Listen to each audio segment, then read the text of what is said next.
إن الحمد لله نحمده ونستعينه ونستغفره ونعوذ بالله من شرور أنفسنا ومن سيئات أعمالنا من يهدي الله فلا مضل له ومن يضلل فلا هادي له وأشهد أن لا إله إلا الله وحده لا شريك له وأشهد أن محمدا عبده ورسوله وبعد أعوذ بالله من الشيطان الرجيم بسم الله الرحمن الرحيم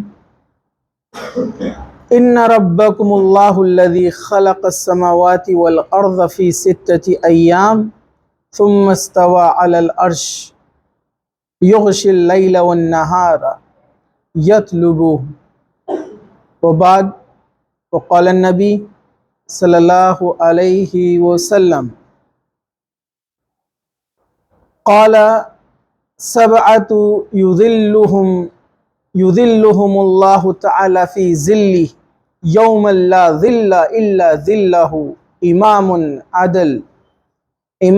عدل وشاب نشاء في عبادة الله ورجل قلبه معلق في المساجد ورجلان تحابا في الله اجتمع عليه وتفرق عليه ورجل دعته امرأة ذات منصب وجمال فقال إني أخاف الله ورجل تصدق بالصدقة فأخفاها حتى لا تعلم شماله ما تنفق بيمينه ورجل ذكر الله خاليا ففاضت عينه رواہ البخاری وبعد رب اشرح لی صدری ویسر لی امری واحلل عقدۃ من لسانی یفقہوا قولی اما بعد۔ تمام تعریفیں اللہ رب العزت کے لیے ہیں جو تمام جہانوں کا پالنے والا ہے، اور درود و سلام ہو ہمارے پیارے نبی محمد رسول اللہ صلی اللہ علیہ وسلم پر۔ انشاءاللہ تعالی آج ہم 7 خوش نصیب لوگ، 7 VIP guest, very important person Allah کے نزدیک جو قیامت کے دن ہوں گے، ان لوگوں کے بارے میں آج بات کریں گے۔ یہ 7 لوگ ایسے رہیں گے جن کے لیے اللہ سبحانہ و تعالیٰ خصوصی مہمانی کرے گا، ان کو جگہ عطا کی جائیں گی عرش کے سائے میں۔ عرش کیا ہے؟ سورہ اعراف سورہ نمبر 7 آیت نمبر 54 میں نے خطبے میں آپ کے سامنے تلاوت کی، جس کا معنی ہے کہ اللہ تعالیٰ نے 6 دن میں زمین اور آسمان کو بنایا۔ اب یہ 6 دن کیسے تھے؟ آج کے 24 گھنٹے کے حساب سے یا اے ویری لانگ پیریڈ؟ تو یہاں جو لفظ استعمال کیا گیا ہے یوم، یوم کا معنی ہوتا ہے 24 گھنٹے والے دن کو بھی یوم کہتے ہیں، عربی کی خاص بات ہے، اور ایک طویل وقفے کو، لانگ پیریڈ کو بھی یوم بولتے ہیں عربی میں۔ اس لیے ہم نہیں بتا سکتے کہ یہ کون سا دن تھا جو 6 اسٹیجز میں اللہ تعالیٰ نے آسمان اور زمین کی تخلیق کی، پورے کائنات یونیورس کو بنایا، اور اللہ تعالیٰ نے سب پوری تخلیق کرنے کے بعد عرش پر جا کر اللہ مستوی ہو گیا۔ عرش وہ مقام ہے، وہ تھرون ہے جہاں پر اللہ سبحانہ و تعالیٰ رہتا ہے ذاتی طور پر۔ ذاتی طور پر اللہ سبحانہ و تعالیٰ جہاں موجود ہے وہ کیا ہے؟ عرش۔ اور قرآن مجید میں یہ لفظ 19 بار آیا ہے، 19 ٹائمز، اور حدیثوں میں تو کئی بار ہے۔ سورہ اعراف سورہ نمبر 54، سورہ یوسف آیت نمبر 3، سورہ رعد آیت نمبر 2، سورہ بنی اسرائیل آیت نمبر 42، سورہ طٰہٰ آیت نمبر 5، سورہ انبیاء آیت نمبر 22، ایسے 19 مقامات پر آیا ہے، 19 ٹائم عرش۔ تو یہ بھی ایک عقیدے سے تعلق رکھتا ہے، اس لیے آپ کو معلوم ہونا چاہیے عرش کسے کہتے ہیں۔ عرش وہ مقام ہے جہاں اللہ سبحانہ و تعالیٰ ذاتی طور پر موجود ہے، اور صفاتی طور پر اللہ ہر جگہ ہے۔ ذاتی مطلب فزیکلی اللہ تعالیٰ کہاں پر ہے؟ کسی نے اگر آپ کی بات نہیں مانا تو آپ بتا سکتے سورہ اعراف سورہ نمبر 7 آیت نمبر 54، اللہ نے کہا ثم استوى علی العرش، 6 دن میں زمین آسمان بنانے کے بعد اللہ تعالیٰ کہاں چلا گیا؟ عرش پر چلا گیا، مستوی ہو گیا۔ مستوی ہونا اب کیسا ہے اس کا معنی؟ کسی نے بیان نہیں کی کہ کیسے اللہ بیٹھا ہے، کھڑا ہے، کیونکہ اللہ تعالیٰ کی کیفیت ہم نہیں جانتے۔ اللہ تعالیٰ کے ہاتھ ہیں، اللہ تعالیٰ کی آنکھیں ہیں، حدیث میں آتا ہے نا، لیکن کیسی؟ ہمارے جیسی نہیں، بالکل نہیں، وہ کیسی ہم نہیں جانتے۔ انشاءاللہ ہم جنت میں جب جائیں گے تو اللہ تعالیٰ کو دیکھیں گے۔ یہ سب سے بڑا انعام رہے گا مسلمانوں کے لیے کہ وہ اپنے رب کو دیکھیں گے جس نے پوری کائنات کو بنایا۔ صرف جنتی لوگ دیکھ پائیں گے، جہنمی نہیں دیکھ پائیں گے اللہ کو۔ تو اللہ عرش پر موجود ہے۔ حدیث سے بھی اس کی دلیل ہے، جیسے آپ نے سنا ہوگا جب آخری پہر رات کا آتا ہے، تہجد کا وقت، اللہ تعالیٰ پہلے آسمان پہ آ جاتے ہیں، ہے نا، اور ایک ندا لگانے والا، ایک فرشتے کے ذریعے سے آواز لگائی جاتی ہے کوئی مانگنے والا جس کی مانگ پوری کی جائے، کوئی دعا کرنے والا ہے، مغفرت چاہنے والا ہے جس کی مغفرت کی جائے۔ تو یہاں پر جو ہے اللہ سبحانہ و تعالیٰ جو ہے آ کر پہلے آسمان پر جو ہے ایک فرشتے کے ذریعے سے ندا لگاتا ہے، آواز لگاتا ہے۔ یہ بھی ایک دلیل ہے کہ اللہ اوپر تھا تبھی تو آیا نا پہلے آسمان پر۔ دوسرا، یہ غیروں کا عقیدہ ہے کہ اللہ ہر جگہ موجود ہے، جس کو بولتے ہیں وحدت الوجود۔ ایک عقیدہ ہے جو صوفیوں نے گڑھا ہے کہ اللہ ہر جگہ موجود ہے، پتھر میں، کنکر میں، ہر جگہ، مسجد میں، دل میں، قرآن میں۔ اللہ اپنی صفت سے ہر جگہ موجود ہے۔ وہاں بیٹھے بیٹھے وہ ہمارے اس درس کو سن رہا ہے، وہاں بیٹھے بیٹھے اس کو ہر چیز کا علم ہے، جو پتا گرتا ہے جھاڑ کا اس کو بھی اس کا علم ہے، اس کی اجازت کے بغیر نہیں گرتا ہے۔ اللہ کا ہر چیز پر کنٹرول ہے، لیکن وہ وہاں پر ہے، عرش پر۔ تو وہ اپنی صفات، کوالٹیز سے ہر جگہ ہے، وہاں بیٹھے بیٹھے دیکھتا ہے، سنتا ہے، تبھی تو وہ ہمارا رب ہے نا۔ اگر اسے سننے کے لیے، انسانوں کا درد سمجھنے کے لیے نیچے آنا پڑے گا تو یہ اس کے نقص کو بتاتا ہے نا، ایرر کو بتاتا ہے کہ وہ وہاں بیٹھے بیٹھے نہیں سمجھ سکتا، اس لیے یہاں پر آئے گا۔ تو یہ تو نعوذ باللہ اللہ تعالیٰ پر بہتان ہے نا، غلط بات ہے نہیں ہے، اس کو آنے کی ضرورت نہیں ہے، اس لیے تو ہمارا رب ہے وہ۔ جس کو آنا پڑے اس کی کمزوری ہے۔ اگر مجھے کوئی 2 بلڈنگ چھوڑ کر آواز لگاتا ہے، مجھے سنائی نہیں دے گا، مجھے جانا پڑے گا، یا کوئی میڈیم یوز کرنا پڑے گا، فون وغیرہ، اس کے بغیر میں سن نہیں سکتا زیادہ دور کی آواز، دیکھ نہیں سکتا زیادہ دور میں، تو یہ ہماری کمزوری ہے نا۔ اللہ کی کمزوری کوئی نہیں ہے، وہ وہاں سے بیٹھے بیٹھے دیکھتا سنتا ہے، اس کو آنے کی ضرورت نہیں ہے۔ تو اللہ کہاں پر ہے؟ عرش پر ہے، فزیکلی، ذاتی طور پر، اور صفاتی طور پر اللہ تعالیٰ ہر جگہ ہے، پوری کائنات کو جانتا ہے اللہ تعالیٰ۔ ٹھیک ہے، چلیے، تو یہ عرش وہ جگہ ہے، اور قیامت یہ عرش کو تھامے ہوئے ہیں 4 فرشتے۔ میں جتنے قرآن کی آیتوں کے حوالے دیا نا اس میں عرش کا ذکر ہے، آپ پڑھیے اس کو، ٹھیک ہے۔ اللہ تعالیٰ کہ اس عرش کو تھامے ہوئے 4 فرشتے ہیں۔ کچھ لوگ بولتے ہیں ایسے کیسے 4 فرشتے، جہنم میں 12 فرشتہ ہے، 12 داروغہ ہے، ہم تو ان کو نپٹ لیں گے، ہماری فوج تو زیادہ رہیں گی۔ کافر لوگ ایسا مذاق بناتے تھے۔ اللہ تعالیٰ نے ایک جگہ قرآن میں کہا کہ یہ گنتی جو ہے صرف تمہاری آزمائش کے لیے دی گئی ہے، کہ ایمان کون رکھتا ہے اللہ تعالیٰ کی بات پر، ورنہ اللہ تعالیٰ فرشتوں کے بغیر بھی کام کر سکتا ہے۔ اللہ تعالیٰ نے یہ نشانیوں کے طور پر بنایا کہ جس کو لوگ دیکھے، جن کو انبیاؤں نے دیکھا، نبیوں نے، میسنجرز نے دیکھا، ان نشانیوں پر وہ اللہ کی قدرت کو انہوں نے جانا اور ایمان لے آئے۔ تو اللہ نے نشانیوں کے لیے سب چیزوں کو بنایا ہے، ورنہ اللہ کو ضرورت نہیں ہے کسی کی بھی۔ اور قیامت کے دن یہ گنتی 4 سے 8 ہو جائیں گی جب وہ عرش کو لے کر نیچے آئیں گے، اور عرش کا سایہ پڑے گا محشر میں، لوگ جب جمع ہوں گے اپنے حساب و کتاب کے لیے، اور اس وقت اتنی شدت کی گرمی رہیں گی کہ سورج بہت قریب آ جائے گا زمین کے۔ اور بگ بینگ تھیوری بھی یہ بولتی ہے کہ ایک وقت ایسا آئے گا سورج اپنی انرجی لاس کر رہا ہے، اس انرجی کو گین کرنے کے لیے زمین اس کے پاس جانے والی ہے دھیرے دھیرے، کب ہوگا نہیں معلوم۔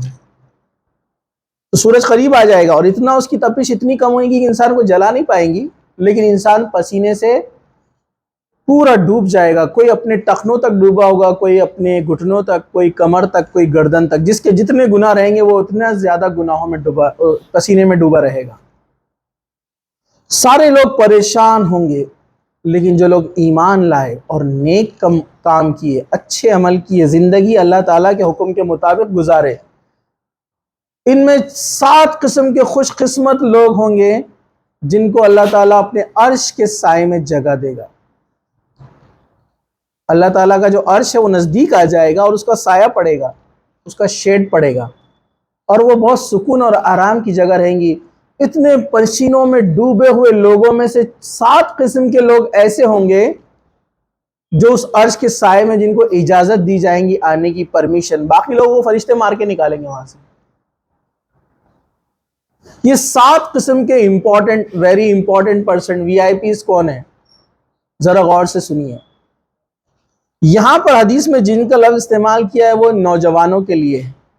یہاں عربی کا جو صیغہ ہے رجل مرد کے لیے ہوتا ہے، لیکن عربی زبان کا اصول ہے مرد کے لیے جو بات ہوتی ہے عورت کے لیے بھی وہی حکم ہوتا ہے. جیسے انگلش میں فریز ہے پریکٹس میکس مین پرفیکٹ، ہے نا، محنت کرنا آدمی کو پرفیکٹ بناتا ہے نا، ماہر بناتا ہے نا، تو کیا عورت کو نہیں بناتا ہے؟ یہ لینگویج کا اسٹائل ہوتا ہے. تو عربی میں بھی ویسے ہی ہے. قرآن حدیث میں جب مرد کو حکم دیا گیا ہے عورت کے لیے بھی وہی حکم ہوتا ہے، سیم ایز اٹ از. عورتوں کے لیے جب کوئی حکم آتا ہے تو خاص عورتوں کے لیے ہوتا ہے. سمجھا آپ کو؟ چلیے، تو کیا فرمایا اللہ کے رسول صلی اللہ علیہ وسلم نے؟ حضرت ابو ہریرہ اس کے راوی ہے. صحیح بخاری کی حدیث نمبر 1423 1423 1423 حدیث نمبر. اور بھی حدیث کی کتابوں میں یہ حدیث بہت جگہ آئی ہے، یہ ایک میں آپ کے سامنے بیان کر رہا ہوں. اللہ کے رسول صلی اللہ علیہ وسلم نے کیا فرمایا؟ اس دن یعنی قیامت کے دن، اس دن جب کوئی سایہ نہیں رہے گا، صرف ایک سایہ رہے گا. کیا فرمایا اللہ کے رسول صلی اللہ علیہ وسلم نے؟ سبعۃ یظلھم اللہ تعالی فی ظلہ یوم لا ظل الا ظلہ. کیا فرمایا؟ 7 قسم کے لوگ اللہ تعالیٰ کے عرش کے سائے میں رہیں گے جس دن اس سائے کے علاوہ دوسرا کوئی سایہ نہیں رہے گا. اس سائے کے علاوہ اس دن کوئی سایہ نہیں رہے گا، مطلب ایک ہی بچنے کی جگہ جہاں پر یہ لوگ سکون اور آرام سے رہیں گے. سب کے لیے قیامت ایسے گزریں گی جیسے بہت مشکل اور خطرناک چیز ہے، جبکہ ایمان والوں کے لیے ایسے گزریں گی جیسے ہلکا سا زکام وغیرہ سردی کسی کو ہو جائے تو کتنی تکلیف ہوتی ہے، بس اتنی تکلیف سے تو سب دو چار ہوں گے. تو فرمایا اس دن 7 قسم کے لوگوں کو عرش کے سائے میں جگہ دی جائیں گی جس دن اس کے علاوہ کوئی سایہ نہیں ہوگا، کوئی شیڈ چھاؤں نہیں ہوں گی. وہ کون کون ہے؟ پہلا، امام عادل. امام عادل، وہ امام، وہ بادشاہ، وہ امیر، وہ لیڈر، وہ گھر کا بڑا، وہ والد، جو بھی ذمہ دار ہے اس کو امام، جو لیڈ کرتا ہے، جس کے پیچھے سب چلتے ہیں، جس کے ماتحت لوگ آتے ہیں، جس کے انڈر میں لوگ آتے ہیں. اگر وہ انصاف پسند تھا تو اس کو عرش کے سائے میں جگہ دی جائیں گی. جو بھی مسلمانوں کا امام اور لیڈر رہا، امیر رہا، بادشاہ رہا، جو بھی، اگر وہ عدل و انصاف والا تھا، ایسا انصاف کرے وہ جو قرآن اور حدیث نے کہا، مطلب اس کے اپنوں نے بھی اگر جرم کیا ہے تو اس کو سزا دی جائیں گی. جیسے اللہ کے رسول صلی اللہ علیہ وسلم کے پاس ایک کیس لایا گیا تھا فاطمہ نام کی ایک عورت کا جس نے چوری کی تھی، ہے نا. خالد بن ولید کے قبیلے کے تعلق رکھتی تھی وہ عورت. لوگوں نے ریکمنڈیشن بھیجی، سفارش کے اس کو معاف کر دیا جائے. اللہ کے رسول نے فرمایا کہ اگر محمد کی بیٹی فاطمہ بھی ہوتی تو اس کا ہاتھ کاٹا جاتا چوری کرنے کے بدلے. تو ایسی انصاف، تو جو انصاف پسند بادشاہ ہے، جیسے آپ دیکھیے حضرت داؤد علیہ السلام بادشاہ تھے اور خود کی کمائی سے کھاتے تھے، پبلک فنڈ میں سے نہیں لیتے تھے. وہ ہتھیار وغیرہ بناتے تھے، زرہ بناتے تھے، اس کو سیل کرتے تھے اور اس سے جو آتی تھی قیمت اس سے وہ اپنا گزارا چلاتے تھے. اللہ کے رسول نے فرمایا کمائی میں سب سے اچھی کمائی کس کی تھی؟ حضرت داؤد کی تھی. تو جو انصاف پسند. ویسے ہی جو گھر کا بڑا ہے، گھر کا جو بڑا ذمہ دار ہے، یہ مسلمانوں کا جو لیڈر ہے، آج کل لیڈر بننے کا سب کو شوق ہے، سفید کپڑے پہن کر موبائل ہاتھ میں لے کر فوٹو کھنچاتے ہیں اور روشن گیٹ پہ لگاتے ہیں. اور برابر ہے کہ نہیں ہے؟ تو لیڈر بننے کا شوق اپنے پاس سب کو ہے، لیکن اس کا حق ادا کرنے والے نہیں کہ اپنے محلے میں کیا کیا پرابلم ہے، کیا کیا لوگ ڈیفیکلٹیز کو فیس کر رہے ہیں. بن تو جاتے ہیں لیکن حق ادا نہیں کرتے ہیں، ان کے لیے کوئی چانس نہیں ہے. لیکن جو انصاف پسند ہیں، جو نہ اپنوں کو دیکھتے ہیں نہ دوسروں کو دیکھتے ہیں، سب کے ساتھ ایک جیسا معاملہ کرتے ہیں، یا گھر کا جو بڑا ہے سب بچوں میں عدل و انصاف کرتا ہے، گھر کے سارے ممبرز میں عدل و انصاف کرتا ہے، قیامت کے دن یہ عرش کے سائے میں رہے گا. دوسرا نمبر پہ وَالشَّابُ النَّشَا فِي عِبَادَةِ اللَّهِ،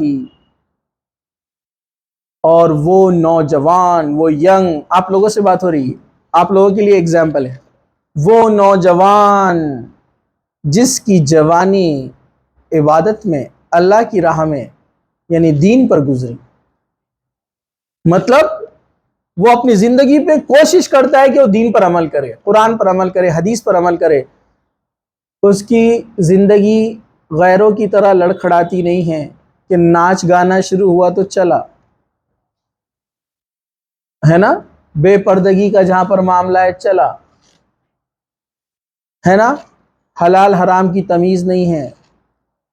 اللہ کے رسول نے فرمایا نشاور چیزیں حرام ہیں، سگریٹ، گٹکا، تمباکو، ڈرگز، شراب، یہ تو سب حرام چیزیں نا۔ تو اگر اپنے آپ کو اس نے نہیں بچایا، نمازوں کا وہ پابند ہوتا ہے، اللہ تعالیٰ کی اطاعت کرتا ہے، رسول کی اطاعت کرتا ہے، نوجوان لڑکیوں کے لیے بھی ہے، لڑکوں کے لیے بھی ہے، اگر انہوں نے اپنی جوانی، دیکھو بڑھاپے کا آپ کو حدیث میں کہیں بھی نہیں آئے گا، بڑھاپے میں ڈائریکٹ وارننگ ہے، جس کو 60 سال کی عمر ملے اور اس نے اپنی اصلاح نہیں کر پایا تو اس کے لیے سخت عذاب، بس اتنا تھوڑا بہت ملے گا، لیکن پورے قرآن اور حدیث میں جوان لوگوں کے تعلق سے بھرا ہوا ہے۔ کیوں؟ اللہ تعالیٰ کو یہی محبوب ہے، کیوں؟ اسی عمر میں آپ کے پاس جوش ہے، طاقت ہے، سوچنے کی صلاحیت ہے، کچھ کر گزرنے کی آپ کے اندر ایبلٹی ہے، اور اللہ کو یہی ایج چاہیے آپ کی عبادت کے لیے، اور دنیا میں بھی یہی معاملہ ہے نا۔ پولیس میں بھرتی کریں گے تو کس کو لیں گے؟ جوانوں کو لیں گے نا، کیا بڈھوں کو لیتے؟ کیا بولتے 50 کے اوپر والے آؤ؟ وہ خود کو سنبھالیں گے کہ پبلک کو سنبھالیں گے؟ ارے برابر ہے کہ نہیں ہے؟ ملٹری میں کبھی سنیں گے 60 والے کے اوپر لے رہے بول کے؟ جوان چاہیے، ہے نا، اور پبلک آفیسز میں بھی ینگ لوگ چاہیے، مارکیٹنگ میں ینگ لوگ چاہیے، وہاں تو 35-40 کے بعد ریٹائرمنٹ بھی دے دیتے ہیں مارکیٹنگ میں، ہر جگہ نوجوان چاہیے، کیونکہ یہی وقت رہتا ہے کچھ کر گزرنے کا۔ تو کہا کہ وہ نوجوان جس کی جوانی اللہ کی راہ میں گزری ہے، مطلب وہ نمازوں کا پابند تھا، روزوں کا اہتمام کرتا تھا، رسول صلی اللہ علیہ وسلم کی سنتوں پر عمل کرتا تھا، دنیا کے بے ہدہ اور گندے اور ناجائز اور غلط چیزوں کے، حرام چیزوں کی طرف نہیں جاتا تھا، اگر اس نے ایسی زندگی گزاری اپنی جوانی اسپیشلی جوانی، تو اس کو عرش کے سائے میں اللہ تعالیٰ کہے گا اس کو بھی لا لو، قربانیاں دیا ہے نا اس نے دنیا کے اندر، اس کے ساتھ والے گھومتے پھرتے تھے، عیش کرتے تھے، ناچتے گاتے تھے، یہ رک جاتا تھا کہ میں نے منع کیا ہے، یہ رک جاتا تھا کہ اللہ کے رسول نے منع کیا ہے، یہ اللہ اور اس کے رسول کو ماننے والا تھا، دنیا میں قربانیاں دیا، آج سارے لوگوں کو پسینے میں ڈوبنے دو، آج سارے لوگوں کو جانے دو، اللہ تعالیٰ کہیں گے اس کو بھی عرش کے سائے میں جگہ دی جائیں گی، اس کو جگہ۔ دوسرے نمبر پر، تیسرے نمبر پر، وَرَجُلٌ قَلْبُهُ مُعَلَّقٌ فِي الْمَسَاجِدِ، وہ نوجوان جس کا دل مسجد میں اٹکا رہتا تھا، معلق کہتے ہیں لٹکنے کو، ایک جگہ رک جانا، بس وہ وہاں پر وہیں اس کا جو ہے دل اٹکا ہوا رہتا ہے مسجد کے اندر۔ کہاں پر اٹکا رہتا ہے؟ مسجد۔ اس سے مراد کیا ہے کہ وہ فجر کی نماز پڑھ کے گھر آیا، اپنے کام دھندے میں لگ گیا، پڑھائی لکھائی، نوکری پانی، تجارت، بزی ہو گیا، لیکن ہر بار اس کا گھڑی پہ دھیان جاتا ہے کہ ارے ظہر کا وقت کب ہوگا، مجھے نماز کہیں چھوٹ نہ جائے، یہ اس کا دل مسجد میں اٹکا ہوا ہے، اس کو بولتے ہیں وہ نوجوان جس کا دل جو ہے مسجد میں اٹکا ہوا ہے۔ اب لڑکیوں کے لیے، عورتوں کے لیے فرض تو نہیں ہے مسجد میں جانا، اگر جانے کو مل جائے تو اچھی بات ہے، نہ ملے تو کوئی مسئلہ نہیں ہے، کیونکہ آپ کے گھر میں نماز پڑھی جو جاتی ہے وہ افضل ہے، لیکن کوئی عورت جانا چاہے مسجد تو اس کو روکا بھی نہیں جا سکتا، شریعت یہ بولتی ہے، ٹھیک ہے۔ تو ایک لڑکی ہے، اس کا بھی دل اٹکا ہوا ہے، اسکول گئی ہے، کالج گئی ہے، کہ نماز کا ٹائم ہو جائے گا تو نماز کیسے پڑھیں گے، نماز کا وقت ہو جائیں گے تو ہم نماز پڑھیں گے کیسے، ہمارے نماز کا کیا انتظام ہے، بریک کا ٹائم کب ہے، نماز کا ظہر کا ٹائم کب سے کب تک ہوتا ہے، چھٹے گا کب، تو عصر تو چھوٹ نہیں جائیں گی، اگر عصر کا ٹائم جا رہا ہے تو ہم وہاں پر کہاں پڑھ سکتے ہیں۔ تو یہ ایسے لوگ جو ہے عرش کے سائے کے نیچے رہیں گے، جو نوجوان ہمیشہ کوشش میں لگے رہتے ہیں نماز نہیں چھوٹنا ہے۔ مطلب آپ دیکھیں گے کچھ نوجوان رہتے ہیں، جب وہ کالج میں ان کا ایڈمیشن ہوتا ہے تو جاتے ہی پہلے دیکھتے ہو مسجد کتنی دور ہے یہاں سے، اور لڑکیاں رہتی تو دیکھتی ہیں یہاں پر کوئی پریئنگ روم ہے کیا نہیں ہے، سینئر سے ملتے ہیں، بات کرتے ہیں، ماشاءاللہ کچھ لڑکیاں آتے ہیں جو غیر مسلم کالجز میں جاتے ہیں، افسوس کرتے ہیں کہ ہم کو نماز کے لیے ٹائم نہیں مل رہا ہے، یا پھر جو ہے وہ کوئی جگہ نہیں ہے، اور پارشلٹی کرتے ہیں، اور کچھ تو اتنے نمونے ہیں مسلمان بھی جو سینئر ہے، وہ بولتے ہیں کہ ہم نہیں پڑھتے تم کیوں پڑھ رہے، اور تم پڑھیں گے تمہاری وجہ سے سب ہم کو بولیں گے کیوں نہیں پڑھتے بولے. ارے عجیب بات ہے, مطلب تم نے کپڑے کیوں پہنے, ہم ننگے گھوم رہے ہیں جب سے, اب تم کپڑے پہن کر آ گئے, سب ہم کو بولیں گے نا کپڑے پہنو. ارے برابر ہے کہ نہیں ہے؟ تو یہی معاملہ ہے نا کہ تم اچھے کیوں بن رہے, تم بھی برے بنو ہمارے جیسا, تو اپن سب ایک جیسے, اور لوگ چاہتے ہیں کہ آپ نے بھی برے بننا.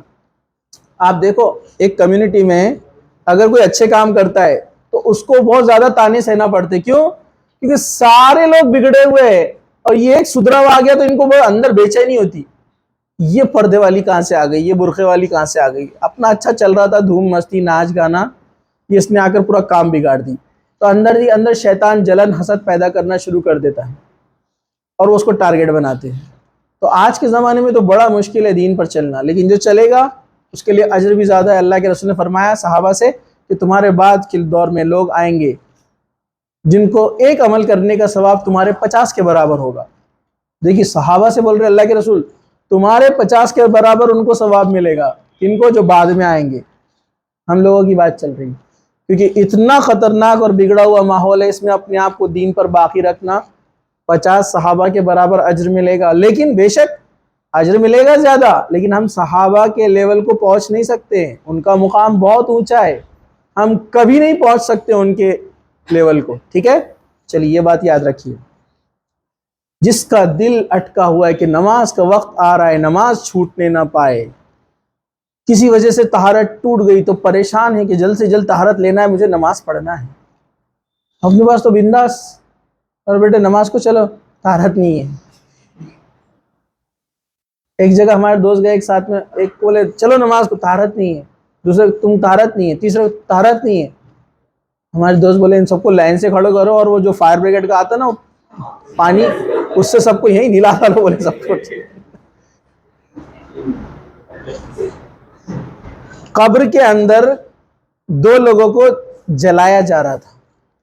اللہ کے رسول نے دیکھا قبر کے اندر, کیونکہ آپ نبی تھے تو آپ کو غیب کی چیزیں بتائی گئی.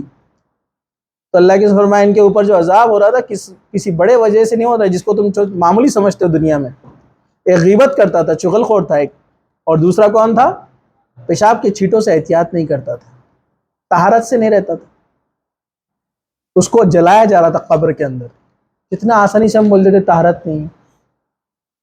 طہارت کبھی کبھار آپ کو ہوتی بھی ہے, لیکن آپ کو لگتا ہے طہارت نہیں ہے. اپنا ایک ویڈیو ہے طہارت کے مسائل, اس کو آپ غور سے دیکھیے. پچھلے 12th والی بیچ پر میں نے لیا تھا, اس میں چھوٹے چھوٹے سارے مسئلے ڈسکس کیا جو ینگسٹر کے رہتے ہیں. اپنا جو چینل ہے میسیج آف اسلام والا, اس کے اوپر جائیے, آپ طہارت کے مسائل دیکھیے. ڈیٹیل میں نے لیا کہ بہت ساری کنفیوژن اور مس انڈرسٹینڈنگ ہے آپ لوگوں کو, یہ طہارت ٹوٹ گئی سمجھ کے, لیکن وہ ویسا نہیں ہوتا ہے. اس میں ہم بعد میں کبھی ڈسکس کریں گے انشاءاللہ اس کے اوپر. چلیے, تو نماز کے لیے بے چین رہتا ہے وہ آدمی, تو اس کو بھی عرش کے سائے میں جگہ دی جائے گی. چلیے آگے بڑھتے ہیں. پہلا عادل بادشاہ, دوسرا وہ نوجوان جس کی جوانی عبادت میں گزری, اور تیسرا جس کا دل اٹکا ہوا ہے مسجد میں, مطلب اگلی نماز, نیکسٹ نماز کا اس کو پورا بھی فکر مند ہے, وہ ایسا آدمی. چوتھے نمبر پر ہے وہ رجلانی تحابا فی اللہ اجتماع علیہ وتفرق علیہ, وہ 2 نوجوان, مرد عورت کوئی بھی ہو سکتے ہیں, 2 مرد مومن 2 عورتیں مومن ہو سکتی ہیں, آپس میں ایک دوسرے سے ملتے ہیں اللہ کی رضا کے لیے, اور جدا بھی ہوتے ہیں تو اللہ کی رضا کے لیے. اس سے مراد کیا ہے کہ آپ نے ایک دوست بنایا یا آپ لوگوں نے ایک سہیلی بنائی, بنیاد کیا تھی کہ یہ دیندار ہے, اس لیے نہیں کہ اس کے پاس بہت پیسہ ہے, یہ بڑے گھر کے ہیں, ان کے ابا لیڈر ہیں, ان کے ابا بڑی پوسٹ پہ ہیں, انہوں کار میں آتے ہیں, انہوں بائک پہ آتے ہیں, یا ان کی بہت چلتی محلے میں, یا ان کے پاس پیسہ ہے, یا خوبصورت ہے, اچھے کپڑے پہنتے, آئی فون لاتے. برابر ہے کہ نہیں ہے؟ یہ سوچ کے دوستی نہیں کرنے کا ہے. دوستی کی بنیاد کیا رہنا ہے؟ اللہ کے رسول نے فرمایا کہ دینداری کی بنیاد پر دوستی کرو. کیسے؟ یہ بہت نمازی ہے, نیک ہے, اس کے ساتھ مجھے رہنا ہے, اس کے ساتھ رہوں گا, میں بھی دین سیکھوں گا, میں بھی گناہوں سے بچوں گا, یہ مجھے جنت کا راستہ آسان کر کے دے گا نا, جہنم سے مجھے بچائے گا, ٹوکے گا روکے گا مجھے. لڑکیاں بھی یہی سوچے. لڑکیوں کا بھی معاملہ عجیب ہے, الگ الگ گروپ بناتے الگ الگ مینٹیلٹی کے طور پر. ارے وہ ان کے ساتھ میں نے رہتی, بہت ہی شائع لڑکیاں ہیں, وہ اتنی شرم کرتے اتنی شرم کرتے. ایسا بھی کہ رہتا کہ بولڈ رہنا لڑکیوں نے, اپنا گروپ کیسا ہے زبردست, ایسے رہنا ایک دم بولڈ بنداس. بولڈ زیادہ بولڈ بننے کے چکر میں کلین بولڈ ہو جاتے, شریعت سے ہی آؤٹ ہو جاتے, کبھی کبھار ایسے بھی رہتے. دینداری بنیاد بنائی ہے کہ لڑکی ہے آپ کی سہیلی کون رہیں گی, جو نمازی ہے, پرہیزگار ہے, جو آپ کو برائیوں سے روکتی ہے, آپ کو اچھائیوں کا حکم دیتی ہے. یہ آپ کی ریئل فرینڈ ہے. یہ آپ کو صرف دنیا میں نہیں بچائیں گی, یہ آخرت میں بھی آپ کو بچائیں گی. اللہ اس کو ذریعہ بنائے گا. تو دوستی کریں گے اللہ کی رضا کے لیے کہ یہ نیک ہے, دیندار ہے, اس لیے ہمارے دوست ہیں. اور جدا بھی ہوتے ہیں تو اللہ کے لیے جدا ہوتے ہو. مطلب دو دوست ہیں, آپس میں دوستی کر لی, لیکن ایک ہے نیک اور ایک ہے بگڑا ہوا. اب بگڑے ہوئے کو نیک دوست سمجھا رہا ہے یہ مت کر وہ مت کر, یہ مانتا ہی نہیں, الٹا اس کو بول رہا تو بھی میرے ساتھ چل پکچر دیکھنے, تو بھی میرے ساتھ ناچ چل, تو بھی میرے ساتھ بے پردہ ہو جا لڑکی, چل لڑکوں سے بات کریں گے. بیچارہ کب سے دیکھ رہا. لڑکیوں کا بھی ہاں آج کل یہ بہت کامن ہو گیا ایک دم. لڑکوں کا معاملہ ہے, چل فلاں سے بات کر کے آئیں گے, فلاں سے بات کر کے آئیں گے, فلاں کو یہ دیں گے, فلاں سے. یہ بہت کامن ہو گیا ابھی. مطلب اب تو عجیب لگ رہا ہے, پہلے تو یہ بات بولنے میں شرم آتی تھی, اتنا زیادہ کامن ہو گیا ہے. لیکن یہ نیک دوست یا نیک سہیلی بولتی ہے کہ نہیں, بالکل نہیں, یہ اللہ اور اس کے رسول کے خلاف ورزی ہے, یہ ہمیں جہنم میں لے کے جانے والی چیزیں ہیں. لیکن آپ کا دوست یا آپ کی سہیلی اڑ گئی, نہیں تو میرے ساتھ رہنا ہے تو تم کو یہ کرنا ہی پڑے گا, تو پھر ان کو کر دینا بائے بائے, السلام علیکم کہہ کے ان کو الوداع کر دینا. الوداع اپنی عام زبان میں بائے بائے, مطلب یہ الوداع ہے کہ اب آپ نے دوستی توڑ دی. کس وجہ سے؟ اللہ کی خاطر, کہ یہ اللہ اور اس کے رسول کے خلاف جا رہا ہے یا جا رہی ہے, اس لیے اب ہم اس کے ساتھ نہیں رہ سکتے. تو اس کا بھی اجر معلوم آپ کو, ورنہ رشتے توڑنے پر حدیث ہے گناہ ہے, قطع تعلقی گناہ ہے, لیکن یہاں پر ثواب ہے. رشتوں کو توڑنا گناہ ہے, لیکن ایسی کنڈیشن میں رشتے توڑنا ثواب ہے کہ آپ نے اپنے آپ کو گناہوں سے بچانے کے لیے, اللہ اور اس کے رسول کی خلاف ورزی سے بچنے کے لیے ایک برے دوست یا بری سہیلی کو چھوڑ دیا. اب اس کو کتنا ہی برا لگے. ہمارے پاس چلتا نا, ایک دوست رہتا ہے یا ایک سہیلی رہتی, کیا آپ کو گناہ آفر کرتی, اپن ایسا کریں گے, اور آپ بولتے کہ نہیں غلط ہے نہیں کرنا, دیکھا میں پھر بات نہیں کروں گی, تو یہ بیچارے ایموشنل, ارے نہیں جان دے, ٹھیک ہے تیرے واسطے اتنا کر لیتی ہوں. اللہ کو ناراض کر کے آپ لوگوں کو راضی کر کے جنت میں نہیں جا سکتے, نیور. وہ ناراض ہوتے ہو جانے دو, وہ قبر میں آپ کے ساتھ نہیں آئیں گے. جب قبر میں جلایا جائے گا آپ کو, وہ آپ کے ساتھ نہیں آئیں گے. سہیلی کیا, سب سے پیار کرنے والی ماں آپ کے ساتھ نہیں آئیں گی وہاں پر, تو سہیلی تو بہت کونے کی بات ہے, دور کی بات ہے, بعید ہے, بہت دور ہے, بہت دور, اتنا دور کہ جتنا دور نظر جا سکتی ہے. اللہ کی ناراضگی لوگوں کی ناراضگی سے زیادہ خطرناک ہے. دوست بھی بولتا نا, میں تیرا دوست ہے نا, میرا نہیں سنیں گا تو, میرا وہ بھی میرا, تو اس کو بولنا تم کون. ماں باپ بول سکتے بھائی میرا کیوں نہیں سن رہے. سورہ لقمان میں دیکھا نا پچھلی بار اپن نے, کہ والدین کی فرما برداری کرو, حسن سلوک کرو, لیکن وہ اگر آپ کو ایسی چیز کہے جس کا علم نہیں ہے, مطلب دین سے ہٹ کر آپ کو بات کہے دین کے خلاف, تو بھی ان کی بات نہیں ماننا ہے. جب ماں باپ کی بات نہیں ماننا ہے دین کے خلاف, تو دوست تو بہت تیسرے کونے میں گیا نا, تیسرے کیا چوتھے کونے میں نا, ارے برابر ہے کہ نہیں ہے. تو کسی کی بات نہیں ماننا دین کے معاملے میں, تو آپ کی دوستی تب تک ہے جب تک وہ دین پر قائم ہے. وہ دین سے ہٹ گیا, وہ آپ کا دوست, آپ کی سہیلی نہیں ہے. توڑ دو بنداس, ثواب ملے گا. یہ رشتہ توڑنے کا انشاءاللہ ثواب ملے گا, میں آپ کو بول رہا ہوں, انشاءاللہ ثواب ملے گا اس کا, اور آپ بچ جائیں گے دنیا کی گمراہی سے بھی اور آخرت کی گمراہی سے بھی. چلیے چوتھے نمبر پہ تھا. پانچویں نمبر پر وَرَجُلٌ دَعَتْهُ امْرَأَةٌ ذَاتُ مَنْصِبٍ وَجَمَالٍ.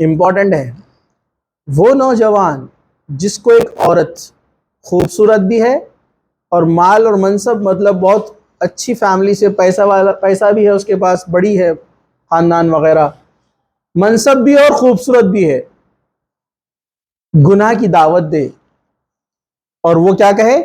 فقال انی اخاف اللہ، نہیں میں اللہ سے ڈرتا ہوں. ایسا جو جواب دے گا نا وہ عرش کے سائے میں رہے گا. یہ 5ویں قسم کا نوجوان. یہ لڑکی بھی ہو سکتی ہے، لیکن یہاں خاص طور سے ذکر کیا گیا ہے لڑکے کا، اور اس کو عورت دعوت دے رہی ہے کیونکہ عام طور پر ایسا ہوتا ہے. عام طور پر جو واقعات آپ دیکھیں گے، یوسف علیہ السلام کو زلیخا نے بہکانے کی کوشش کی، برابر ہے کہ نہیں ہے؟ ایسے بہت سارے واقعات آپ کو احادیث میں بھی ملیں گے، لیکن کچھ ایسے واقعات بھی ملتے ہیں جس میں مرد ایمان پر ہے اور عورت ایمان پر ہے اور مرد نے گناہ کی دعوت دی. میں بتاؤں گا آپ کو. دیکھیے حضرت یوسف علیہ السلام، یہ آپ کو پورا واقعہ پتا ہے، میں مختصر سا بیان کر رہا ہوں. زلیخا نے جب دیکھا ان کو تو اس نے اکیلے میں جب ان کو پایا تو اس نے دروازے بند کر دیے اور کہا کہ یوسف میری طرف چلے آؤ. گناہ کی دعوت دی، زنا کی دعوت دی. یوسف علیہ السلام کہے کہ نہیں مجھے اللہ سے ڈر لگتا ہے. وہ فوراً وہاں سے بھاگے. جب وہ پلٹ کر بھاگے اس نے ان کا کرتا پکڑا جس سے ان کا کرتا پیچھے سے پھٹ گیا اور وہ دروازہ کھول کر باہر چلے گئے. بادشاہ کے پاس، وہ عزیز مصر جو تھا اس کے پاس بات گئی، پورا واقعہ ہوا. تو آپ کو پتا ہے کچھ مفسرین نے لکھا کہ جب اس نے دعوت دی گناہ کی اس عورت نے، تو کچھ مفسرین لکھتے ہیں کہ ایک بت تھا جس کی وہ لوگ عبادت کیا کرتے تھے، وہ مصری لوگ. تو ان کا جو بت تھا، دیوی دیوتا جو بھی تھا، تو زلیخا نے کیا کیا، اس کے سامنے گناہ کا کام کیسے کریں گے، تو اس کے اوپر کپڑا ڈال دیا بت کے اوپر. مطلب گناہ ہونے والا ہے تو اب یہ بت نہیں دیکھے گا. لیکن یوسف علیہ السلام نے کہا کہ اللہ وہ ہے جو ہر جگہ دیکھتا ہے، وہ ہر چیز سے باخبر ہے. تو کہا کہ مجھے اللہ سے ڈر لگتا ہے. اور اللہ تعالیٰ نے قرآن میں کیا کہا؟ اگر ہم یوسف کو اپنی نشانی نہیں دکھاتے تو یوسف بھی گمراہوں میں سے ہو جاتے. اس سے ایک بات پتہ چلتی، سورہ یوسف میں اللہ نے جو کہا کہ جو ہے تفسیر احسن البیان میں جو ہے مفسر لکھتے ہیں کہ اللہ تعالیٰ نے یوسف علیہ السلام کو ایک نشانی دکھائی تھی اس وقت غیب سے، جس کی وجہ سے وہ ڈر گئے اور بچ گئے اس کے گناہ سے، اس کے بہکاوے سے، اور وہاں سے بچ کے نکلے. اللہ تعالیٰ نے کہا کہ اگر ہم یوسف کو اپنی نشانی نہ دکھاتے تو یوسف بھی گمراہ ہو جاتے، اس عورت کی باتوں میں آ جاتے. اس سے پتہ چلا کہ کتنا سنگین خطرناک گناہ ہے ایک عورت کے ساتھ ایک مرد کا رہنا اکیلے. کوئی بچ نہیں سکتا، جس کو اللہ بچا لے الگ بات. کیسے؟ اللہ کے رسول صلی اللہ علیہ وسلم نے فرمایا جب بھی کوئی مرد اور ایک عورت ساتھ ہوتے ہیں وہاں تیسرا شیطان ہوتا ہے اور 100% وہ اس کو بہکائے گا.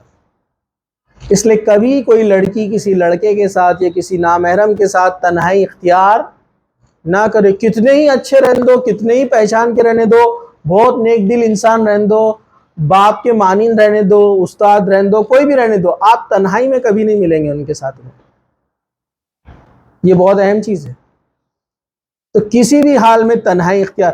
کزن بردر ہے، کزن سسٹر ہے، بہت اچھے ہیں، بہت نیک ہے، داڑھی والے ہیں، برقعے والے ہیں، سب رہنے دو، آپ تنہائی میں نہیں ملیں گے. کیوں؟ آپ کے لیے ایک اشارہ کافی ہے. کیا ہے وہ اشارہ؟ اللہ تعالیٰ نے کہا کہ اگر یوسف کو ہم اپنی نشانی نہ دکھاتے تو یوسف بھی گمراہ ہو جاتے. تو کبھی کسی سے تنہائی میں ملاقات بالکل بھی نہیں کرنا. کوئی ایمرجنسی ہے، ضروری ہے، بات کرنا ہے تو ساتھ میں کوئی ہونا چاہیے، 2-3 لوگ، اور وہ بھی نیک لوگ ہونا چاہیے. ورنہ آج کل ایسا ہے کہ ایک لڑکی جاتی ہے کسی سے بات کرنے کے لیے، اپنے ساتھ میں ایک سہیلی کو لے کے جاتی ہے اور وہ ان سے زیادہ بھاری رہتے ہیں، مطلب گمراہی کی طرف لے جانے کے لیے، ہے نا. یا کیا کرتے ہیں، چھوٹے بچے کو ساتھ میں لے کے جاتے ہیں، محرم ہے بولے ساتھ میں، اتنا چھوٹا سا محرم مطلب اپنی بات منانے کے لیے کچھ بھی ترکیبیں کرتے ہیں.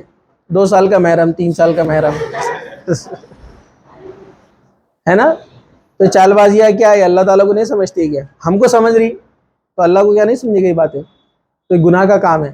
کبھی کسی سے تنہائی میں خلوت اختیار نہ کرے، مطلب ملاقات نہ کرے. ٹھیک ہے؟ مجبوری ہو، ملنا بھی ہو تو ساتھ میں آپ کا محرم رہیں گا، آپ کے والد، آپ کا بھائی، یہ ساتھ میں ہونا چاہیے. ضرورت کے پرتا دکان پہ جا رہے کچھ خریدنے کے لیے، ساتھ میں کوئی ہونا چاہیے. یا گھر کی بڑی خواتین آپ کے ساتھ، ٹیچر سے آپ کو ڈاؤٹس وغیرہ پوچھنا ہے تو گروپ مل کر جانا چاہیے، اکیلے نہیں جانا چاہیے. وہی معاملہ لڑکوں کا بھی رہے گا. لیڈی اگر کوئی ٹیچر، ویسے تو احتیاط کرنا ہے کہ آپ میکزیمم ٹرائی کریں کہ آپ میل ٹیچر سے پڑھے لڑکے، لڑکیاں فیمیل ٹیچر سے پڑھے. لیکن جب آپشن اویلیبل نہ ہو تو پھر آپ کو یہ چیزیں احتیاط رکھنا ہے جو میں نے آپ کو بتائی، پریکاشنس لینا ہے. تو یہ بہت بری راہ ہے. لیکن جو ایسی صورت میں بچتا ہے وہ اللہ کے نزدیک اتنا پیارا ہے، اللہ کے نزدیک اس کا اتنا اونچا مقام ہے کہ وہ اللہ تعالیٰ کے وی آئی پی گیسٹ میں ہے. اس کو عرش کے سائے میں جگہ دے گا اللہ تعالیٰ. اللہ تعالیٰ کہے گا یہ وہ نوجوان مرد ہے، یہ وہ نوجوان عورت ہے جس کو گناہ کی دعوت دی گئی تھی لیکن اس نے ایکسیپٹ نہیں کی. اب ایک واقعہ میں سناتا ہوں آپ کو سیرت میں سے، صحابہ کے زمانے میں. دیکھیے، ایک عورت تھی جو گناہوں کے کاموں میں تھی لیکن اس نے توبہ کی، اللہ سے معافی مانگی اور اسلام لائی.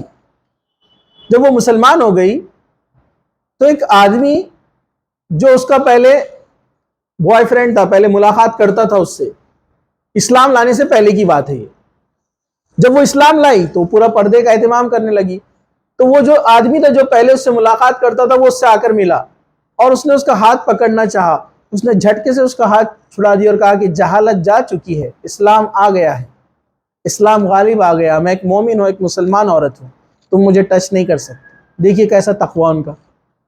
یہ تو چھوڑ دی، اس سے بڑا ایک واقعہ میں آپ کو بتاتا ہوں. جب اللہ کے رسول صلی اللہ علیہ وسلم نے مکہ فتح کیا، 10,000 کے لشکر کے ساتھ آپ نے پورے مکہ کو گھیر لیا، کسی کی لڑنے کی ہمت نہیں ہوئی. کیوں؟ کیونکہ اللہ تعالیٰ سے دعا کی تھی اللہ کے رسول نے کہ ہمارے مکہ پہنچنے تک ساری خبروں کو روک دے، مکہ والوں کو پتہ ہی نہیں چلنا چاہیے ہم آنے والے، تاکہ اللہ کے رسول نہیں چاہتے تھے کہ جنگ ہو، لڑائی ہو اور قتل ہو، تاکہ ہم ڈائریکٹ جا کر اس فتح کر لیں گے. اللہ تعالیٰ نے آپ کی مدد کی، پورا لشکر ایک ساتھ پہنچا. جب ایک دم قریب آ گئے تو ابو سفیان پریشان ہو گیا. ابو سفیان ابھی مسلمان نہیں ہوئے تھے، تو اب لیڈروں میں وہی ایک لیڈر تھا ابھی بچا ہوا، ابو جہل، وہ سب تو مارے جا چکے تھے جنگ بدر میں. تو ابو سفیان پریشان، اب مسلمان اٹیک کریں گے تو میں اپنے لوگوں کو بچاؤں گا کیسے؟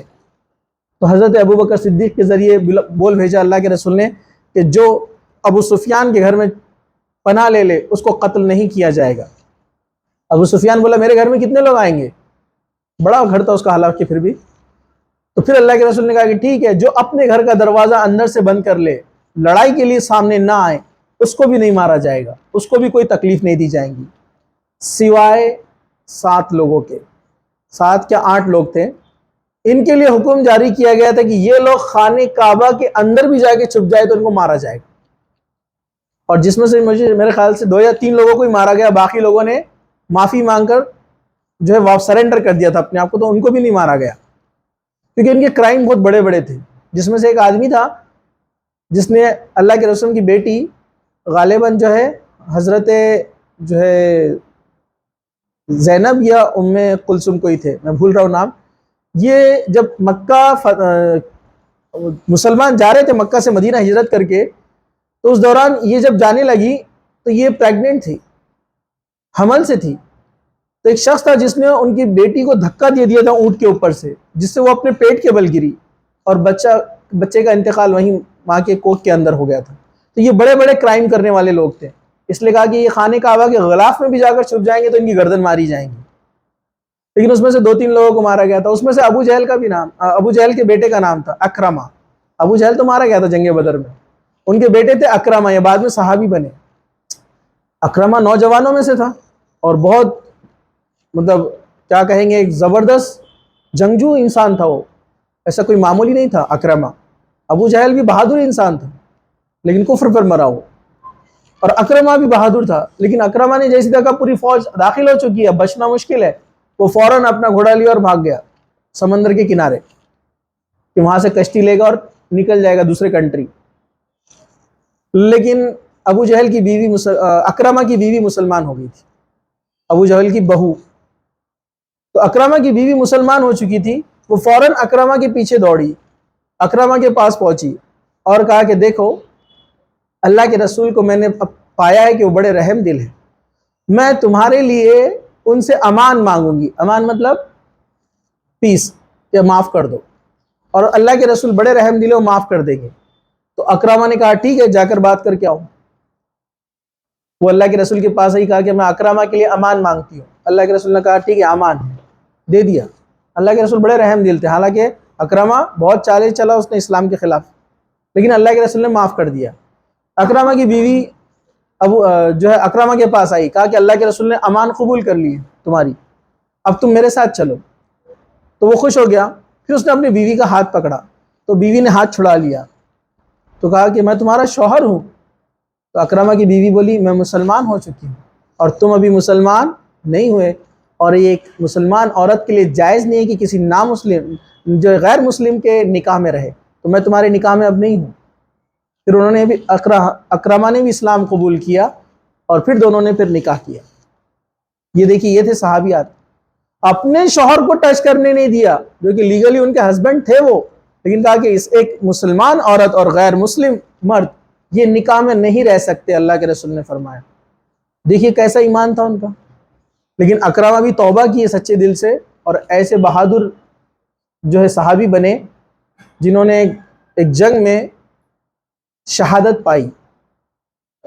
آپ کو پتہ ہے نا, حضرت ابوبکر صدیق کے زمانے میں ایک نے نبوت کا دعویٰ کیا تھا, مسلمہ ابن کذاب, بہت بڑی فوج بنا لیا تھا. اللہ کے رسول کے زمانے سے اس کی شروع ہو گئی تھی شرارتیں, لیکن اس کو کوئی زیادہ اسکوپ نہیں ملا, کوئی اس کا فالوور نہیں تھے. لیکن دھیرے دھیرے اس کے فالوور بڑھتے گئے. اس نے جھوٹے نبوت کا دعویٰ کیا تھا اور ایک بڑی فوج تیار کر لیا تھا. حضرت ابوبکر صدیق کے زمانے میں اس کے خلاف جنگ لڑی گئی. خالد بن ولید اس کے جو ہے کمانڈر تھے, اس میں اکرامہ کو بھی بھیجا گیا تھا. لیکن مسلمہ ابن کذاب کی فوج اتنی خطرناک اور اتنی زبردست منظم صفیں بنائی ہوئی تھی کہ ان کو چیرنا مشکل تھا, صفوں کو ختم کرنا. اس وقت اکرامہ نے اس صفوں کو چیر کر اندر گیا تھا اور کئی لوگوں کو جو ہے اس نے سر اڑا دیے تھے, جس کی وجہ سے مسلمان وہ جنگ جیتے, لیکن اس میں حضرت اکرامہ شہید ہو گئے. تو یہ دیکھیے ایسے واقعات آپ کو ملیں گے. تو کوئی بھی کسی لڑکا لڑکی کے پروپوزل یا لڑکی لڑکے کے پروپوزل کو انکار کرتی ہے اللہ کے لیے, وہ عرش کے سائے میں رہنے والے ہیں. آپ کو کوئی آ کر بول رہا ہے نا, پروپوز کر رہا ہے, مجھے سمجھ میں نہیں آتا ہے, وہ لکھا ہوا تھا لو ان فرسٹ سائٹ. تم کو بچپن سے تمہارے ماں باپ دھلا رہے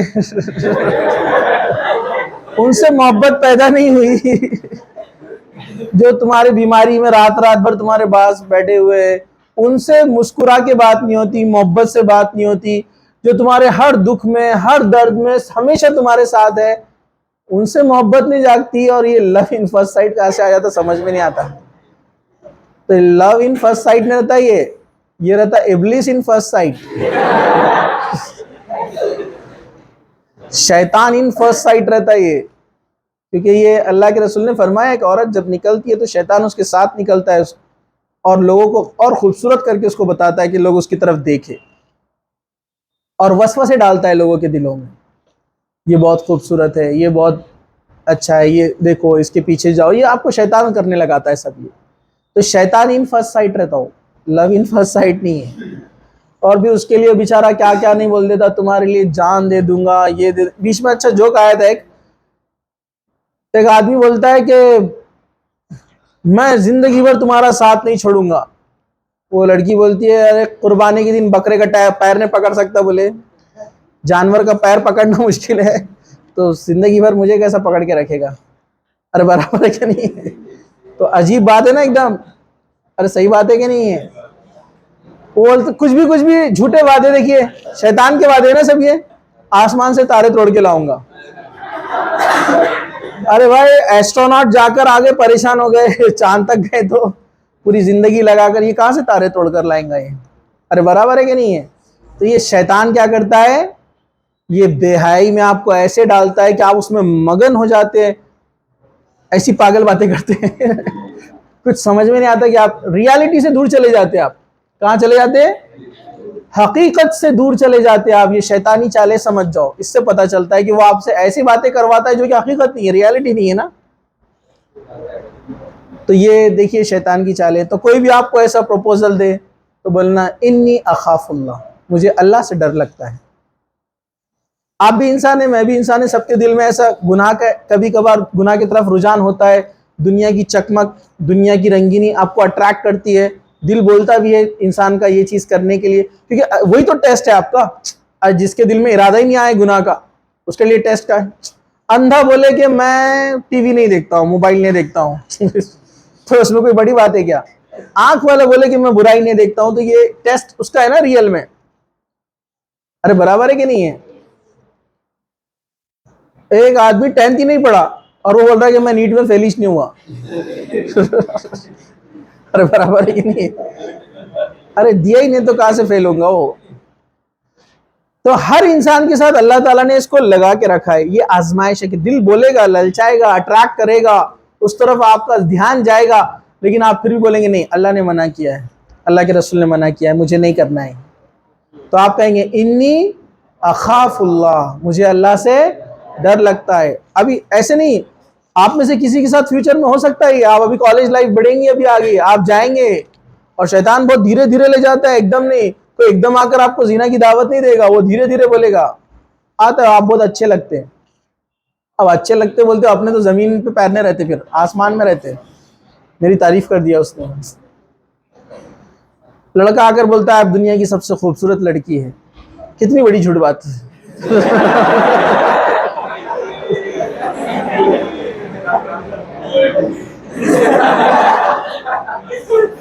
ارے برابر ہے کہ نہیں ہے؟ کیا دنیا میں اور نہیں ہے؟ لیکن شیطان اس کو فیل کراتا، ارے ہاں میں دنیا کی سب سے خوبصورت. کون سا انسان آئینے میں دیکھ کر یہ بولے گا کہ تو بہت بدصورت ہے؟ ارے وہ تو بولیں گے نا دنیا میں سب سے اچھا انسان میں ہی ہے. اور ویسا یہ گمان رکھنا اچھی بات ہے کہ اللہ تعالیٰ نے ہم کو جیسے بنایا اچھا بنایا. اس پر تو اپن نے یقین رکھنا چاہیے کہ اللہ نے جیسا بنایا بیسٹ بنایا، اچھا بنایا. لیکن شیطان ایسے کھیلتا ہے آپ کے ساتھ میں. لڑکی آتی ہے، لڑکوں کو تعریف ذرا سی کر دی کہ بعد میں پتہ چلتا اس کو کچھ کام نکالنے کا رہتا آپ سے. ارے برابر ہے کہ نہیں ہے؟ تو ایسے بہت ساری چیزیں ہیں. اب آپ تو خود اویئر ہے چیزوں سے، اویئر ہونے کے بعد بھی ہم گناہوں میں پڑتے ہیں. یہی شیطان کی چالیں ہیں، وہ لگا رہتا آپ کے پیچھے کنٹینیو. لیکن آپ نے ہر بار سوچنا کہ اللہ تعالیٰ نے کہا کہ جو ان چیزوں سے بچیں گے وہ قیامت کے دن عرش کے سائے میں رہیں گے، اور باقی سب دھوپ میں، سختی میں، پسینے میں، آگ میں ڈوب رہے ہوں گے. بس مجھے اس لیے ایسے بننا ہے کہ اللہ اس دن مجھے عرش کے سائے میں لے لے گا اور مجھے ذرا تکلیف نہیں ہوگی. بس تھوڑی سی زندگی سیکریفائز کرنا ہے، اور وہ بھی کتنا؟ زندگی تو 60-70 سال کی ہے، جوانی تو 40-45 کے بعد ختم. 45-50 کے بعد انسان بوڑھا ہو جاتا ہے، اس کا یہ چیزوں میں ذہن بھی نہیں جاتا ہے پھر. تو اصل یہی ایج ہے آپ لوگوں کی، 15-16 سال سے لے کر 40-45 کے بیچ میں، جو کہ وقفہ کتنا ہوتا ہے تقریباً اگر دیکھا جائے تو 30 سال میکزیمم. یہ 30 ایئرس اپنے آپ کو سنبھالنا ہے. اس میں سے بھی اپنا 1/4 یا 1/3 نیند میں جاتا ہے. سمجھا آپ کو؟ 20 سال سنبھالنا ہے اپنے آپ کو. یہ بات یاد رکھیے، 20 ایئرس، صرف 20 ایئرس کی گڑبڑ اور آخرت کا نقصان. تو اپنے آپ اب اس سے بچتا کون ہے؟ جو قرآن کی تلاوت کرتا ہے، جو نماز پابندی سے پڑھتا ہے، اور ایسے درس و دروس میں جو بیٹھتا رہتا ہے، وہ چارجنگ ہوتے رہتا ہے تو اس کو بار بار یاد آتا ہے. ورنہ لوگ جانتے دین کی بات بھی جاننے کے بعد گناہ کرتے ہیں، کیونکہ شیطان کا تو کام وہی ہے. ٹھیک ہے، چلیے 5واں تھا جس کو گناہ کی دعوت دی جائے اور وہ کہے انی اخاف اللہ. 6 نمبر پہ دیکھیے کون ہے؟ وَرَجُلٌ تَصَدَّقَ بِالصَّدَقَةِ فَأَخْفَاهَا حَتَّى لَا تَعْلَمَ شِمَالُهُ مَا تُنْفِقُ يَمِينُهُ. کہ وہ شخص، وہ نوجوان، مرد ہو یا عورت ہو، اس نے اللہ کی راہ میں خرچ کیا اور صدقہ دیا، ایسا دیا کہ لیفٹ ہینڈ کو پتہ نہیں چلا کہ رائٹ ہینڈ نے کیا دیا. رائٹ ہینڈ نے کیا دیا کہ لیفٹ ہینڈ کو اس کے پتہ نہیں چلا. شمالی رائٹ، اور یہاں پر یمینی لیفٹ. تو اللہ کی راہ میں صدقہ، خیرات، لوگوں کی مدد آپ ایسے کرو کہ کسی کو پتہ نہ چلے. ہم چھوٹے تھے تو ہم اس کو تھوڑا لٹرل لیتے تھے. لیفٹ ہینڈ کو جیب میں ڈال دیتے تھے اور پھر ایسا صدقہ کرتے تھے. وہ گھر میں ہمارے والدہ سکھاتے تھے کہ وہ ایسا صدقہ دو کہ رائٹ ہینڈ نے کیا دیا لیفٹ ہینڈ کو پتہ نہ چلے, تو ایسے چھپا کے دیتے تھے. چھوٹے تھے تو معلوم نہیں تھا نا, پھر بڑے ہوئے تو معلوم پڑا نہیں. اس کا مطلب کیا ہے؟ اس کا مطلب یہ ہے کہ آپ بتا کر دکھاوے کے لیے صدقہ خیرات نہ کرو, خاموشی میں دے دو. رشتہ داروں کی مدد کرنا ہے آپ کو, ضروری نہیں ہے صدقہ بولنے کے لیے. آپ کو لگا غریب رشتہ دار ہے, گئے ان کو گفٹ دے دیا آپ نے بچوں کو پیسے کی شکل میں تاکہ وہ گھر والے اس کا استعمال کر لیں, یا کسی کو دے تو اس کو 10 لوگوں میں بیان کرتے نہ پھرے, ان کو احسان نہ جتلائے. اللہ تعالیٰ قیامت کے دن ایسے انسان کو نہیں دیکھے گا جو دکھاوے کے لیے صدقہ کرتا ہے اور احسان جتلاتا ہے. دکھاوے کا صدقہ, دکھاوے کی نماز شرک ہے, یہاں تک کہ کہا گیا ہے. تو ایسا اللہ کی راہ میں خرچ کرو کہ کسی کو پتہ نہ چلے. اس کے بعد 7ویں نمبر پر ہے کون سا نوجوان؟ وَرَجُلٌ ذَكَرَ اللَّهُ خَالِيًا فَفَاضَتْ عَيْنَهُ, کہ ایک نوجوان کیا کرتا ہے؟ وہ تنہائی میں, اکیلے میں اللہ کو یاد کیا. اس نے کیا کیا؟ تنہائی میں اللہ کو یاد کیا اور اس کی آنکھوں سے کیا ہوئے؟ آنسو ٹپک پڑے. وہ رویا, مطلب تنہائی میں, تہجد میں, اکیلے میں, کوئی نہیں دیکھ رہا ہے, نہ گھر والے دیکھ رہے نہ باہر والے دیکھ رہے. اس نے نماز پڑھی نفل, یا دعا کرتے بیٹھا, یا اللہ کو یاد کرتے بیٹھا تھا, یا اپنے گناہوں کی توبہ کے لیے بیٹھا, اور اس کے آنکھوں سے آنسو آ گئے. یہ شخص بھی اللہ تعالیٰ کے عرش کے سائے میں رہے گا. اللہ کے رسول صلی اللہ علیہ وسلم نے فرمایا وہ آنکھ نہیں روئیں گی قیامت کے دن جس کے آنکھ سے آنسو ٹپکا اللہ کی خشیت کی خاطر. اللہ سے ڈر گیا وہ کہ میں نے گناہ کیے, اللہ کیا کرے گا, حساب لے گا. اس کے دل میں خوف پیدا ہوا اور آنکھ سے آنسو آ گئے. تو ایسے شخص کو بھی اللہ تعالیٰ قیامت کے دن عرش کے سائے میں رکھے گا, کیونکہ یہ کون ہے؟ یہ ریئل میں اللہ کا تقوی اختیار کرنے والا ہے. یہاں پر کہا گیا تنہائی میں, اکیلے میں. سب کے سامنے تو لوگ خوب گر گڑا کے روتے مسجدوں میں, ایسا روتے کہ باپ آپ آوازیں سنیں گے تو ڈر جائیں گے آپ. سب کے, ہم یہ نہیں بول رہے کہ اس میں سب ڈپلیکیٹ رہتے, کچھ مخلص بھی رہتے ہیں اس میں, کسی کو نام نہیں رکھ رہے ہم, لیکن اصلی تو مزہ, اصلی تقوی تو یہی ہے کہ تنہائی میں بندہ رویا, کسی کو پتہ نہیں چلا, اللہ کے ڈر سے اس کے آنکھوں میں آنسو آ گئے. یہ بندہ اللہ کو بہت پسند ہے, کیونکہ اللہ تعالیٰ بولے گا یہ پیور بندہ ہے, یہ ریئل میں میرے سے ڈرتا ہے, دوسروں کے لیے نہیں کرتا ہے کام. اکیلے میں رویا نا, اور انسان کو آنسو تب آتے جب بہت دل میں خشیت پیدا ہو, ریئل والی, ڈر اللہ کا, اور وہ بھی تنہائی میں. تو اس سے پروف ہوتا ہے کہ وہ کسی کو دکھانے کے لیے نہیں کر رہا ہے, کہ دکھاوے کا روزہ, دکھاوے کی نماز, سب شرک ہے. کتنی خوبصورت نماز پڑھو, بہت اچھے سے پڑھو, لمبی لمبی پڑھو, دل میں آ گیا کہ اللہ کے علاوہ آزو بازو کوئی دیکھ رہا ہے اپنے کو, آپ کی نماز برباد, ختم. نماز کے لیے جب کھڑے ہو جاتے تو بھول جانا کہ آزو بازو کون ہے, بس اللہ کو یاد کرنا کہ وہ کائنات کے مالک کے سامنے میں کھڑا ہوں یا کھڑی ہوں, جس نے سب کو پیدا کیا, وہ مجھے دیکھ رہا ہے. اور اللہ کا ڈر اپنے دل میں ہو, اللہ کو یاد کرے اور سوچے کہ میں یہ عبادت اس لیے کر رہی ہوں, اللہ اس کے ذریعے سے میرے گناہوں کو معاف کر دے گا, نیک بندوں میں شمار کرے گا, اسے قبول کرے گا اللہ. ایسا دل میں کیفیت ہو, نہ کہ آزو میں بازو میں کون ہے, کون کیا دیکھ رہا ہے, کیا سوچ رہا ہے, کیا بول رہا ہے, سب بھول جانا.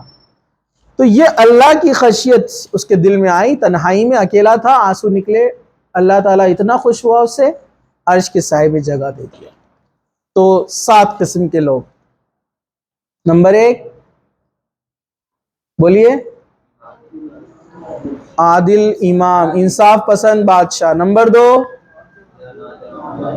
ہاں, جوانی اپنی عبادت میں گزاری ہو, اللہ اور اس کے رسول کے احکامات پہ گزاری ہو, مطلب ٹھیک ہے, نہ کہ دنیا کے فیشن اور رنگینیوں میں لگ گیا. تیسرا جس کا دل مسجد میں اٹکا ہے, مطلب ایک نماز ہوگی اب دوسری نماز کا انتظار ہے, نہ کہ سوشل میڈیا پہ بیچارہ لگا ہوا ہے, پتہ ہی نہیں نا. اور کچھ لوگ رہتے ہیں سوشل میڈیا پہ لگے اور اللہ نماز چلے گئی ہے نا, وہ ویسا نہیں ہے. چلے 14 نمبر پہ اللہ کی رضا کے لیے دوستی کرنا اور دشمنی کرنا۔ 5واں نمبر، کسی کو کوئی گناہ کی دعوت دے نوجوان کو، ہے نا، کوئی لڑکا یا لڑکی کو یا لڑکی کو لڑکا، اور وہ کہے انی اخاف اللہ، مجھے اللہ سے ڈر لگتا ہے۔ چھٹا بھی یہ نہیں ہے نا، ہاں ایسا صدقہ دے کے سیدھے ہاتھ میں کیا دیا الٹے ہاتھ کو پتہ نہ چلے۔ اور 7ویں نمبر پہ تنہائی میں اللہ کو یاد کیا اور اس کو آنسو آ گئے۔ اگر ایسی صفتیں ہم اپنے اندر پیدا کریں گے تو ہم ان میں شامل ہو سکتے ہیں۔ اللہ تعالیٰ سے دعا ہے کہ اللہ تعالیٰ یہ صفتیں ہمارے اندر پیدا کرے، اور اللہ سبحانہ و تعالیٰ جب تک ہمیں زندہ رکھے، اسلام پر زندہ رکھے، خاتمہ ایمان پر ہو۔ وآخر دعوانا ان الحمد للہ رب العالمین۔ سبحان ربک رب العزت عما یصفون وسلام علی المرسلین والحمد للہ رب العالمین۔